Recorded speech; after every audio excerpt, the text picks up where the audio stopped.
Hello and welcome to Know Your Finances on Radio Nyra. Listen to Radio Nyra exclusively on 99.9 FM HD4, 101.9 FM, and 1490 AM. I am your host Sukesh Pai. I serve as a wealth manager at Trillium Square Advisors here in Raleigh, North Carolina. In this program, we talk all things personal finances. Call us with your questions at 919-294-4800, or you can also join us on our Facebook page at facebook.com/trilliumsquare. Today, we will visit one of the most important goals for many young families, college education. Most of us who work for an employer have a 401k plan or other retirement plans. We regularly save money towards our retirement. However, for most of us adults with young children, the need for college education comes way before our retirement. Most of us are not prepared for it. Some parents even feel the deer in the headlight kind of surprise when they realize their oldest child is just a few years away from college. They have to scramble together a plan to pull assets for college education. Mind you, when I'm talking about college education, I'm talking about the 4-year college degree one enrolls after they finish their high school. I'm not talking about a professional degree, an MBA, or a postgraduate education.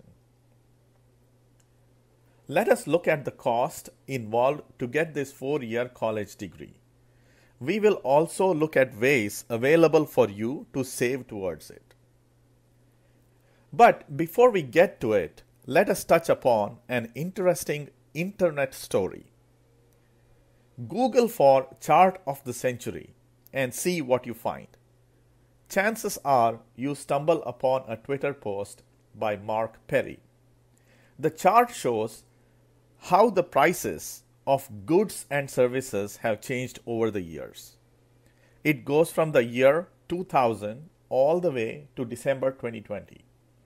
In there, it is fairly evident that prices for most goods have been steadily falling and becoming cheaper by the year. Things like TV, electronics, software, etc. This should not come as a surprise for you. However, the prices for certain types of services, on the other hand, have been steadily climbing. Most notable among them are healthcare services and education services such as college tuition. This is exactly why the chart of the century is relevant for today's discussion. While the overall inflation in prices is pretty much muted and hovers between 2 and 3% per year, the cost of college education is estimated to be climbing at approximately 5% per year. That is, the cost of college education is doubling every 15 years. Imagine this. When you plan to have a baby, you may start calculating whether you can afford to have that baby. You will add up the cost of raising the baby during their early years, their schooling years, up until you support for their college. Whatever you estimated for college when the baby was about to be born would double by the time the baby is ready to go to college. So, at the very least, if you are making these types of calculations, keep the inflation for college education in mind.